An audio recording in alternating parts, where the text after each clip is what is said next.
Banyak yang nggak tahu, Amarta itu sebenarnya sudah lebih dari 16 tahun. 16 tahun. 16 tahun loh, tahun depan berKTP nih.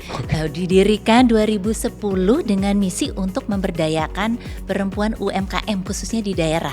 Kenapa kok UMKM? Terus kok lebih kerucut lagi UMKM-nya khusus untuk yang perempuan, ibu-ibu lagi? Pertama, berdasarkan pengalaman kita sendiri dan juga banyak riset ya.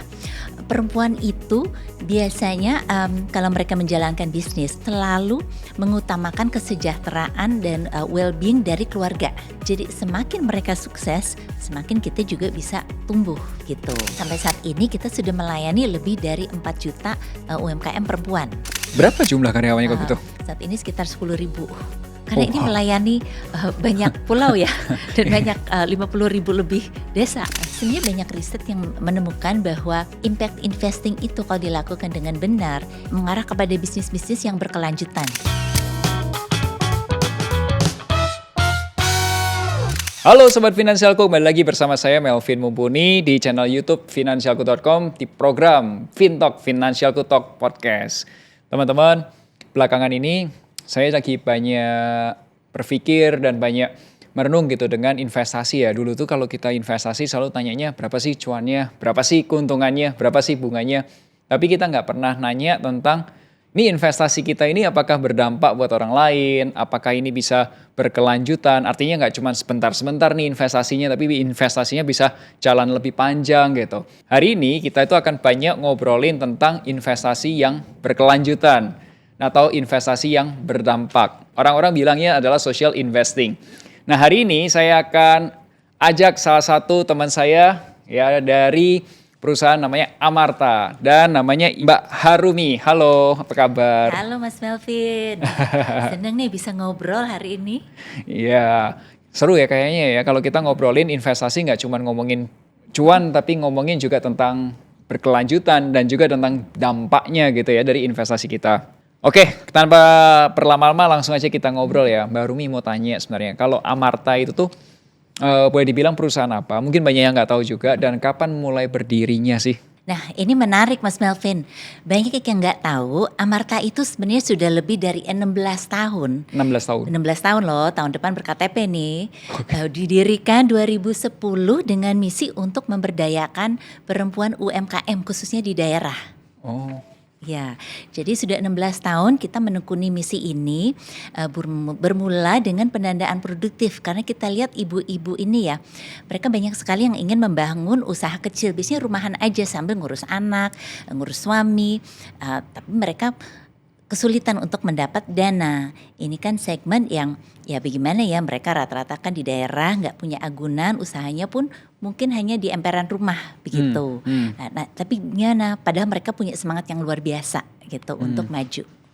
oh menarik ya. Apa yang dilihat Amarta? Pain point-nya sebenarnya apa sih kalau misal kita lihat ke aslinya tuh kenapa kok UMKM? Terus kok lebih kerucut lagi UMKM-nya khusus untuk yang perempuan, ibu-ibu lagi. Itu apa yang dilihat? Oke, ini bisa lama ya Mas Melvin, nanti saya dipotong aja, Oke. ini kayaknya bisa berjam-jam nih saya ngerocos ya. Pertama, berdasarkan pengalaman kita sendiri dan juga banyak riset ya, perempuan itu biasanya saya nggak mau bilang lebih bertanggung jawab ya daripada kaum laki-laki karena banyak juga bapak-bapak yang sangat mementingkan keluarga. Tapi yang kita lihat itu perempuan kalau mereka menjalankan bisnis boleh dibilang hampir selalu atau selalu mengutamakan kesejahteraan dan well-being dari keluarga. Maksudnya? Jadi misalnya seperti ini, bapak-bapak ketika mereka melakukan usaha, sebagian buat keluarga, mungkin sebagian buat kepentingan diri sendiri. Yes. Perempuan hampir semua itu dikucurkan buat anaknya. Dan secara kualitatif kalau saya turun ke lapangan ngobrol dengan mitra-mitra kita ya, yang kembali lagi ini nih pelaku usaha ultramikro yang waduh saya masuk ke rumahnya, kita duduk lesehan di ubin, jadi sangat-sangat sederhana. Mereka jawabannya satu, kalau saya tanya, "Bu, kenapa sih Ibu mau capek-capek susah-susah menghasilkan uang dari bisnis Ibu?" Mereka jawabnya untuk uang sekolah. Uang sekolah? Uang sekolah, iya. Itu Oke. menarik menurut saya.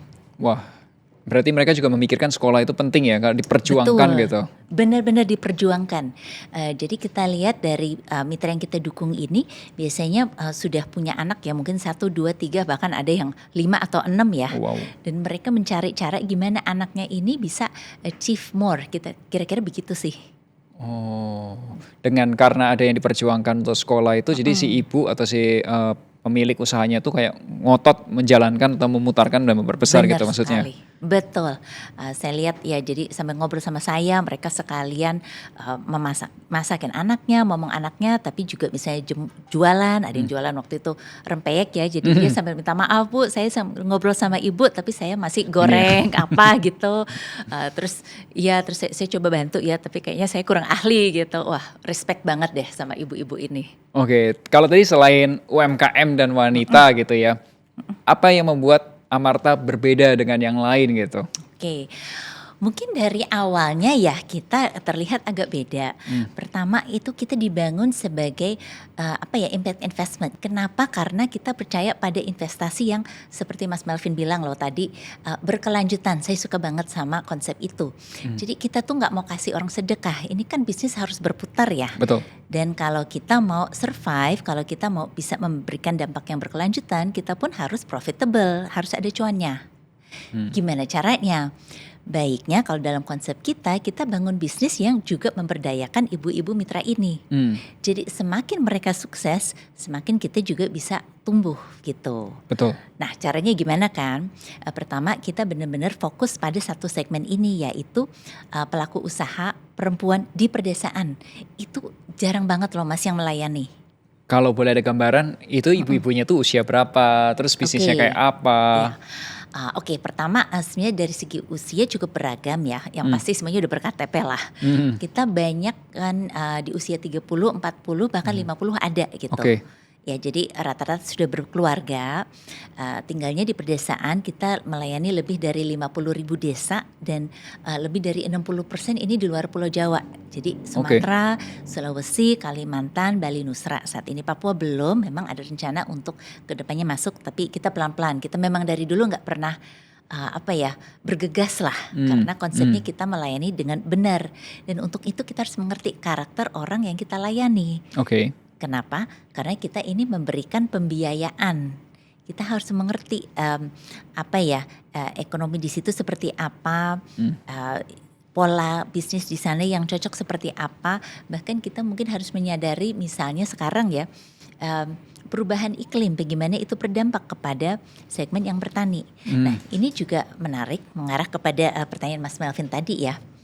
Ini mitra kita kerjain apa aja sih gitu ya kan.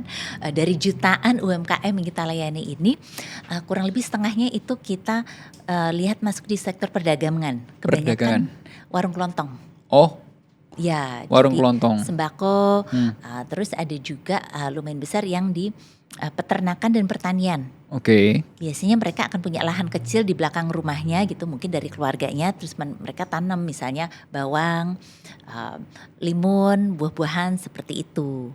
Terus ada juga ya kalau peternakan misalnya ayam, lantas ada juga sektor kerajinan dan jasa, misalnya tenun, laundry, menjahit, hal-hal seperti itu. Jadi kebayang ya ini semua bisa dikerjain dari rumah, sambil ngurus anak, sambil ngurus suami. Kalau kebutuhan modal mereka tuh sebenarnya berapa sih Bu? Ini loh Mas Melvin, dikit. Oke, gitu. dikitnya berapa? 5 juta, kita mulai pinjaman dari situ.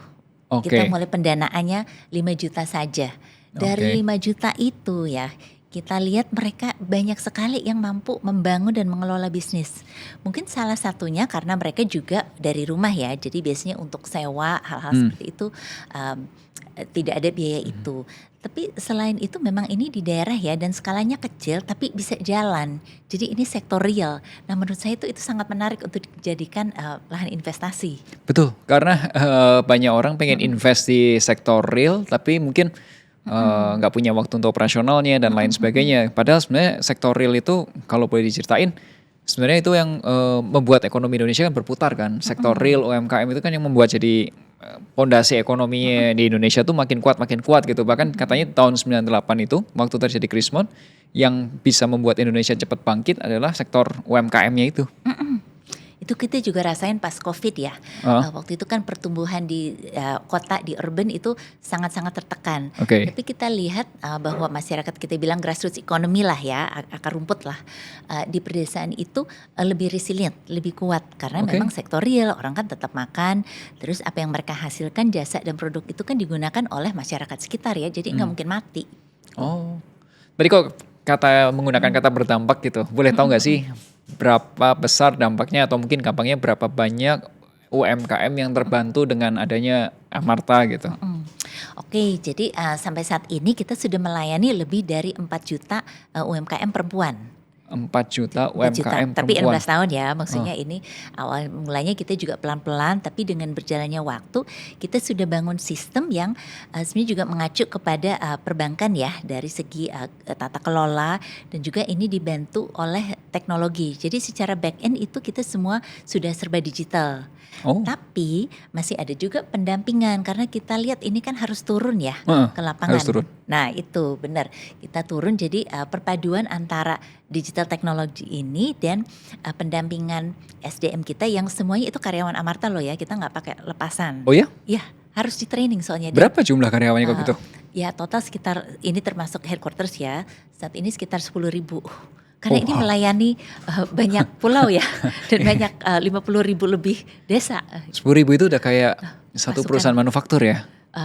Ya mungkin belum segitunya lah ya, kita masih dibilang dibandingkan manufaktur lah perusahaan yang lumayan kecil lah ya, manufaktur kan bisa serap puluhan ribu ya. Iya 10.000 gede juga. Tapi buat kita sih berasa gitu.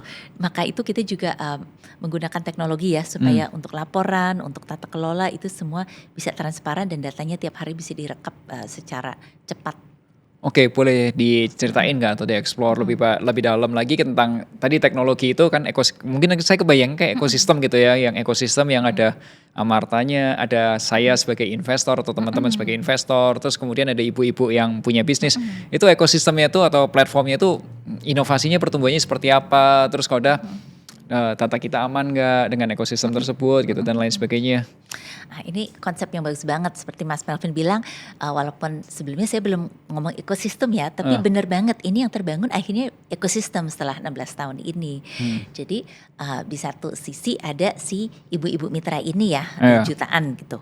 Terus ada juga Amarta yang menaungi mereka yang menyalurkan lah ya dana pembiayaan itu, dan selain itu kita sebenarnya juga sudah memberikan layanan lain, misalnya layanan pembayaran digital, penyaluran zakat itu semua diawasi. Jadi ada perizinan OJK, Bank Oh. Indonesia, zakat pun kita punya license. Kenapa? Karena kita lihat setelah ibu-ibu ini membangun bisnis, mereka pun butuh layanan lain. Misalnya gimana ya kalau mereka mau memasarkan produknya lebih luas, mereka butuh mengerti untuk pembayaran digital kan supaya bisa jual beli. Jadi hal-hal itu kita lakukan step by step begitu. Nah, jadi si ibu mitra di sini misalnya Amarta di sini ya kita semakin lama kita memberikan layanan yang semakin beragam.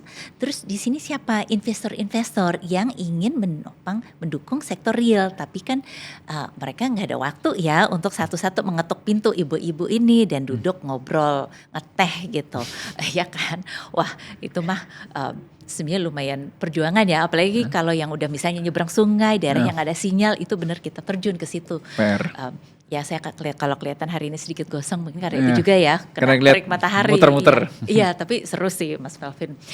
Anyway, kalau dari segi investor, kita sampai saat ini sih sebagian besar dari pendanaan kita 80% lebih lah berasal dari institusi. Nah ini misalnya perbankan besar di Indonesia, ada juga investor global yang rata-rata itu mereka cari impact investing. Mereka memang cari return ya, ini kembali lagi bukan sedekah, bukan charity. Tetapi mereka juga melihat bahwa Amarta ini mampu menjalankan investasi yang berkelanjutan dan bermakna. Jadi itu yang mereka cari.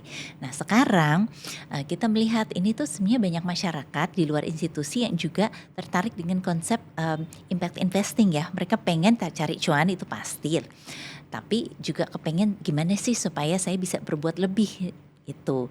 Jadi kita sekarang buka untuk Amarta Prosper, ini produk baru yang diperuntukkan investor retail, sehingga melalui itu mereka bisa menaruh dananya di situ dan berinvestasi ke ibu-ibu mitra ini melalui Amarta.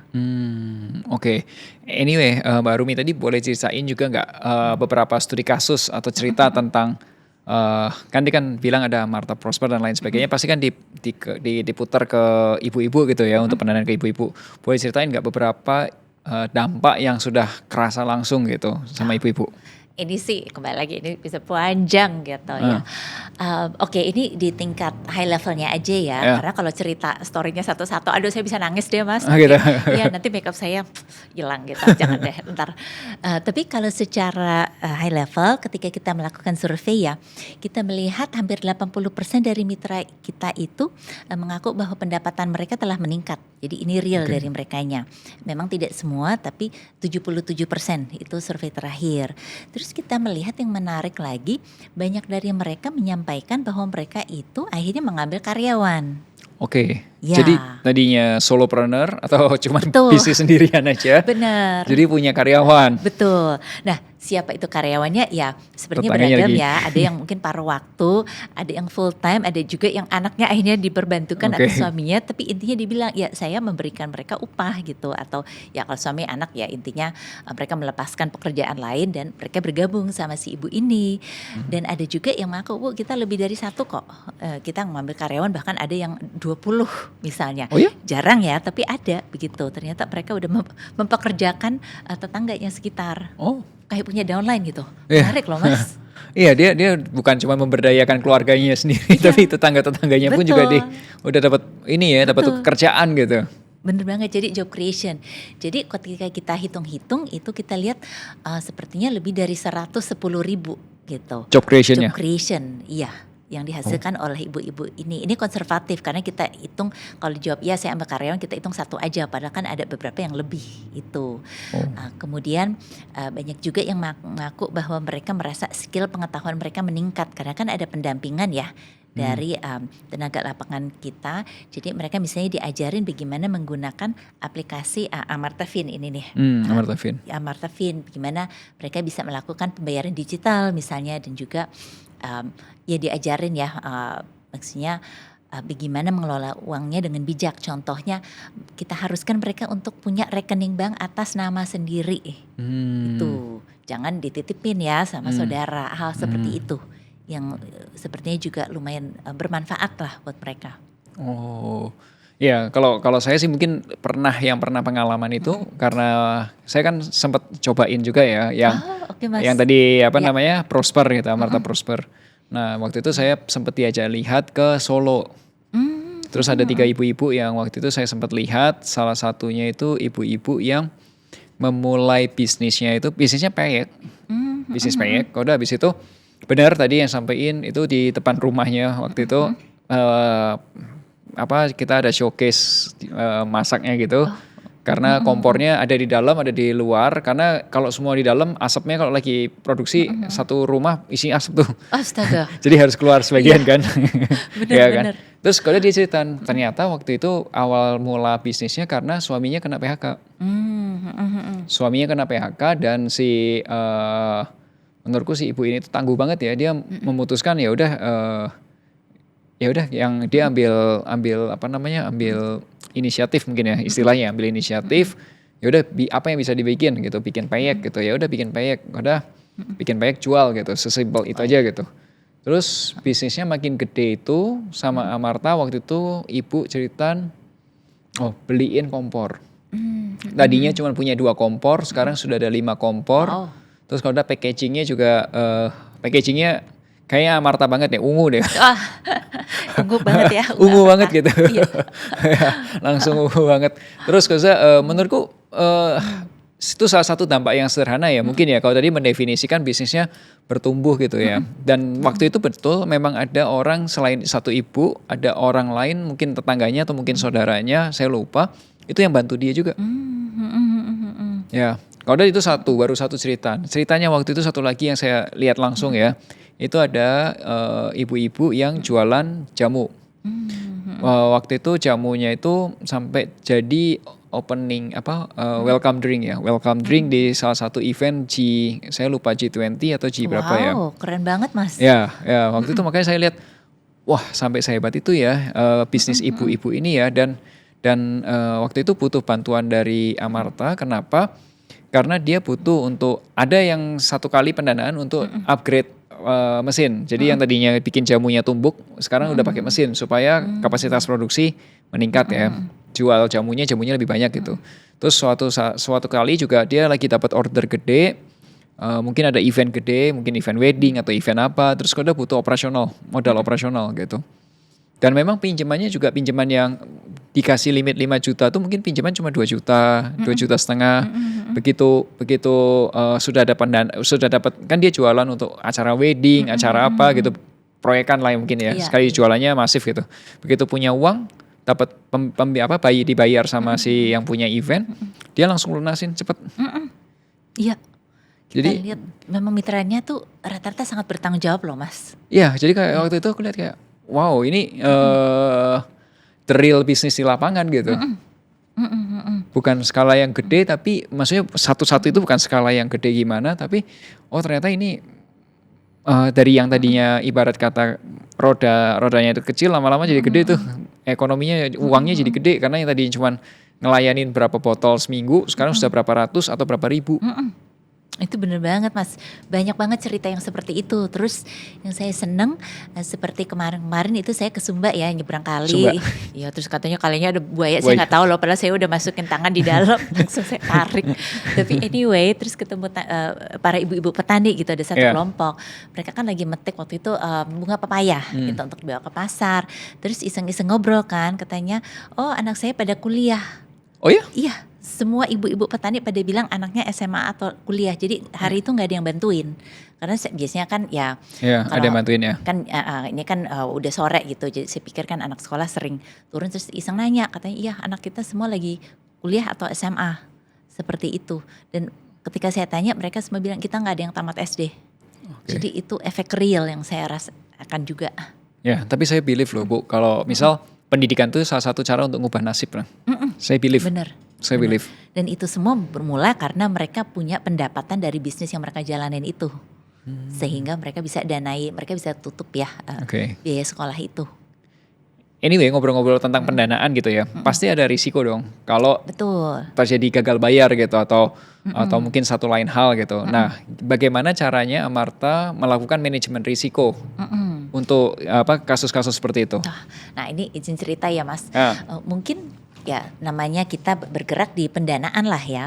Yang pertama memang kita sudah bangun sistem risiko manajemen lah ya yang mengacu kepada standar perbankan. Walaupun kita bukan bank ya, pastinya enggak. Tetapi itu bagi kita sangat penting dari awal kita terapkan. Tapi yang sangat-sangat membedakan kita dan menjadi kunci itu adalah kita turun ke lapangan, terus kita minta setiap ibu-ibu mitra kita itu membentuk kelompok. Oke. Oke, kelompok ini misalnya 10-20 orang yang semuanya harus berlokasi dalam jarak yang berdekatan. Idealnya mereka bisa jalan kaki.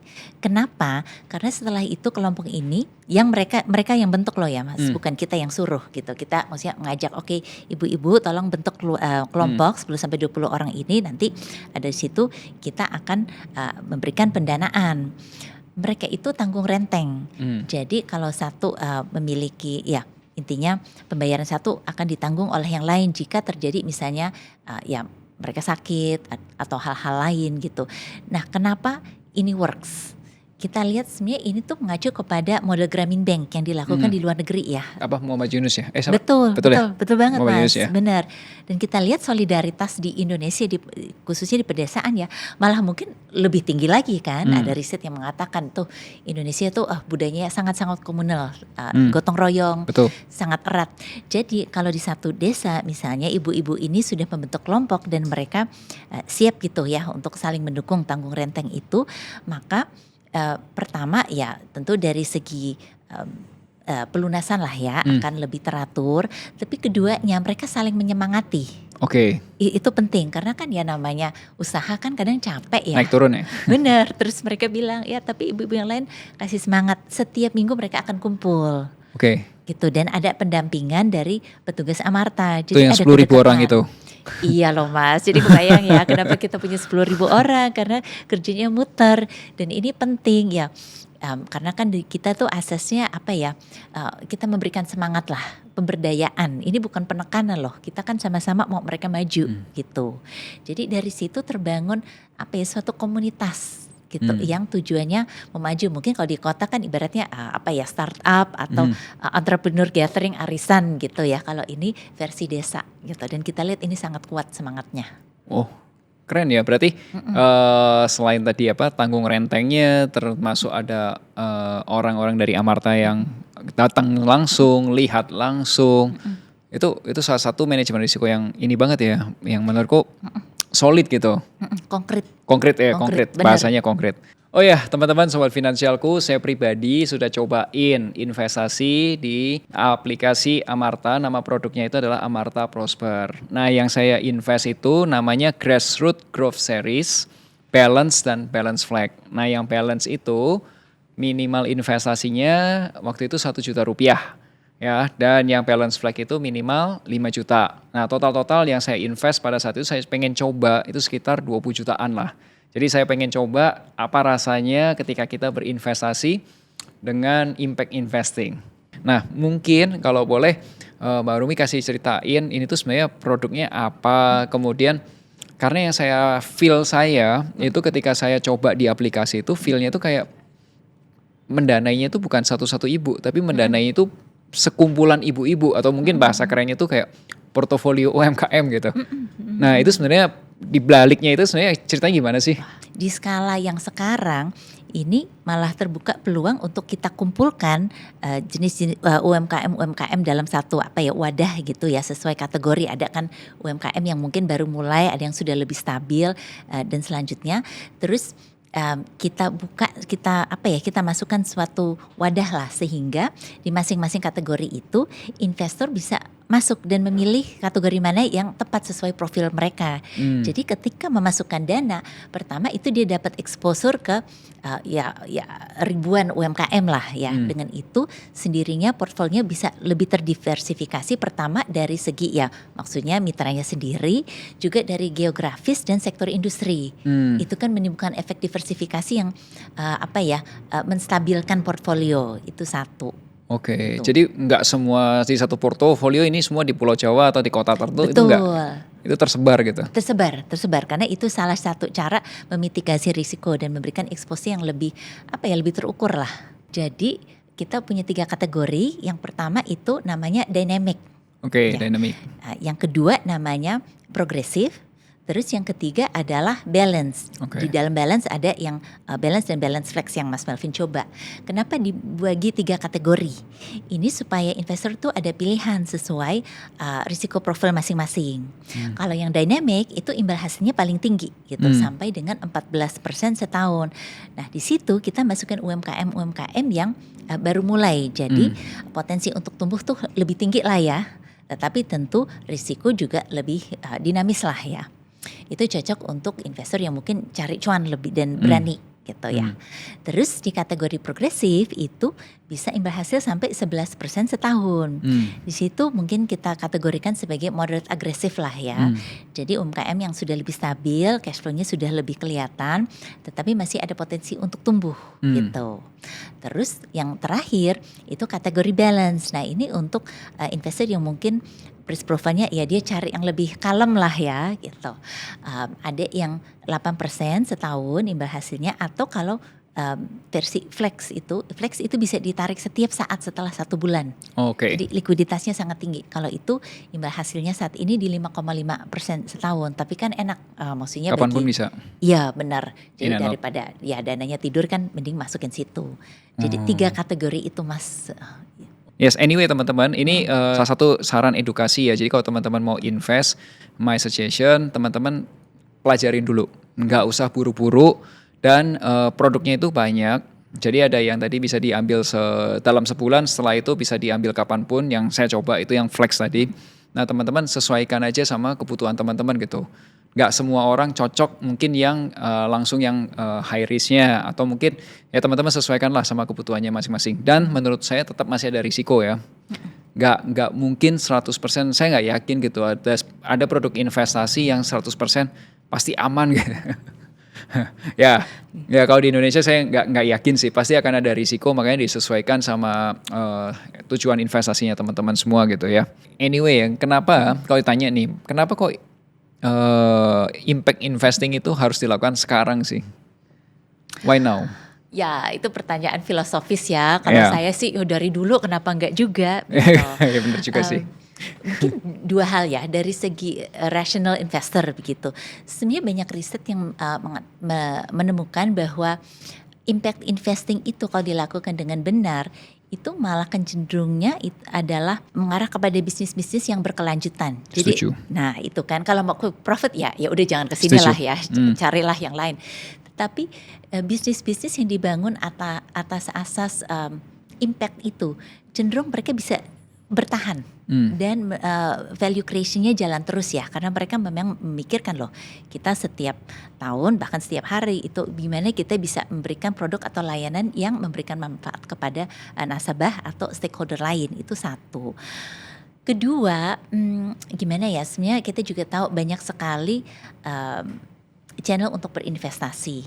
Tapi ini sebagai alternatif yang ya bisa mendiversifikasi portfolio dan juga bisa memberikan apa ya, ketika kita melakukan investasi yang bermakna, saya kira ada suatu, saya nggak mau bilang kegembiraan ya, tetapi kepuasan tersendiri gitu. Jadi kita growing, tapi kita juga berusaha untuk memajukan orang lain. Itu buat saya pribadi sih, itu it's a good feeling gitu. At least kita try ya untuk tumbuh bersama-sama.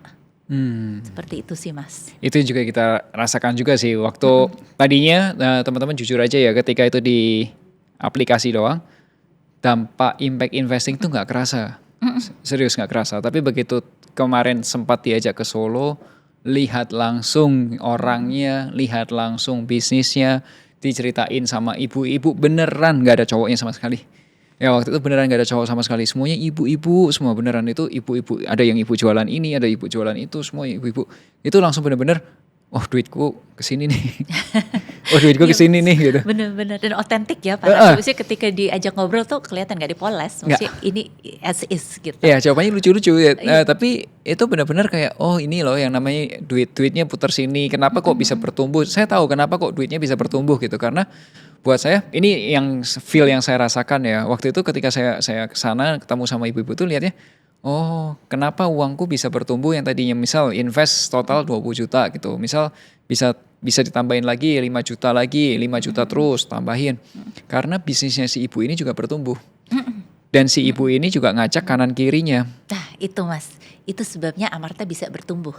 Oh gitu ya? Nasabah kita tumbuh dan mitranya juga ngajak teman-teman atau saudara yang membutuhkan, karena mereka sebenarnya banyak banget loh Mas yang punya ide, punya semangat, tapi mereka bingung gimana mulainya karena keterbatasan modal. Jadi dari situ mereka ya mulai, terus mereka menjadi contoh buat sekitarnya. Itu in a way sangat menyenangkan loh, karena kita melihat wah ini semangat mereka bisa jadi sesuatu yang konkret, nyata ya, dan bisa tumbuh terus.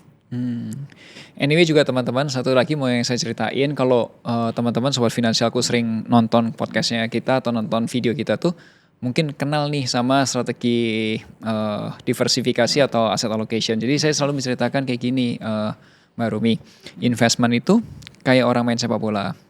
Jadi kalau orang main sepak bola itu ada yang namanya kiper. Kiper itu biasanya tugasnya kan jaga gawang ya. Nah kalau di investment kita itu namanya likuiditas, kayak di rekening tabungan, deposito, emas, itu kayak kipernya yang jagain gawangnya kita. Tapi ada penyerangnya, yaitu kita sebutnya capital gain. Kalau di sepak bola mungkin teman-teman kenal istilah striker. Nah, penyerangnya kita itu biasanya contohnya bisa dari saham, bisa dari reksadana atau dana pensiun lembaga keuangan. Nah di sisi lain selain penyerang depan sama kiper, itu biasanya ada pemain tengah atau orang sebutnya tuh midfielder atau sebutnya gelandang gitu. Nah gelandangnya dalam investment kita itu salah satunya produk seperti Amarta Prosper ini cocok untuk pemain gelandang gitu menurut saya. Karena satu, kenapa disebut cash flow atau pemain gelandang, karena returnnya langsung dibagiin ya. Saya feel-nya kayak, oh dapat gajian nih dari Amarta. Iya, ada yang seperti itu. Iya, memang untuk di rinciannya sih ada lah ya di aplikasinya. Tapi ya benar sih dan lebih liquid ya sebenarnya bisa Kan. ditarik sebelum akhir tenor itu kalau ada kebutuhan. Yes, jadi kayak dia gelandang tuh tujuannya kalau kita butuh penyerang, dia bisa bantu penyerang, tapi ketika dalam sekondisi tertentu dia harus bertahan, ikut bertahan. Nah makanya itu yang fleksibelnya itu yang menurut saya dengan return yang bagus, kalau ada fleksibilitas. Nah itu menurut saya, oh ini menarik gitu, instrumen yang menarik berbeda gitu. Itu beautifulnya dance-nya di situ. Oke, anyway kita udah di akhir diskusi kita. Mungkin kalau ada tambahan buat teman-teman silakan. Apa ya, ini buat saya sih adalah suatu enjoy banget deh bisa ngobrol sama Mas Melvin dan saya harap apa yang kita diskusikan hari ini juga menarik dan bisa bermanfaat ya buat sobat finansialku. Ujung-ujungnya sih buat saya kita bisa tumbuh bersama itu adalah pertumbuhan yang paling bagus lah. Jadi harapannya kita bisa melakukan investasi yang nggak hanya cuan tapi juga bermakna. Mungkin seperti itu ya Mas Melvin dan teman-teman sobat finansialku. Ya, teman-teman sobat finansialku, ini tuh diskusi, itu saya mau bawa ke sini kenapa supaya teman-teman bisa punya alternatif investasi dan ini sifatnya edukasi bukan saran investasi. Jadi my suggestion kalau teman-teman memang tertarik boleh coba download dulu aplikasinya, tadi namanya Amarta Fin ya. Betul. Bisa di-download di Google Play Store atau juga di App Store. Nah di dalamnya situ yang tadi saya sampaikan itu nama produknya adalah Amarta Prosper, kemudian produknya itu ada Grassroots Growth Series. Nah di situ ada beberapa pilihan. Kemudian teman-teman dari my point of view, walaupun saya sudah coba, saya merasa tetap ini ada risiko. Jadi ini bukan investasi yang tanpa risiko. Enggak, saya jelaskan sekali lagi ada risiko. Dan risikonya itu sudah di-manage tadi dengan ada manajemen risikonya, dengan orang, kemudian dengan tanggung renteng dan lain sebagainya. Kemudian investasi ini karena pilihannya banyak, nah teman-teman kembali sesuaikan sama kebutuhan atau tujuan investasinya masing-masing. Contoh ya teman-teman ya, yang saya kemarin perhatikan itu ada yang jatuh temponya atau mungkin bisa ditarik setelah 1 bulan. Ada minimal 3 bulan atau mungkin ada yang butuh waktu lebih panjang lagi. Nah itu disesuaikan sama kebutuhan masing-masing. Kemudian juga perlu analisis pribadi ya, disesuaikan lah. Dan tentunya Amarta Prosper dan Amartanya sendiri ini juga perusahaan yang sudah berizin dan diawasi oleh OJK. Nah teman-teman kalau mau dapat informasi lebih lengkapnya itu bisa ke website resminya Amarta, amarta.com. Oke, amarta.com dan sosial media resmi dari Amarta. Teman-teman terima kasih, sampai jumpa di podcast berikutnya. Akhir kata, make a plan and get your financial dreams come true. Bye-bye.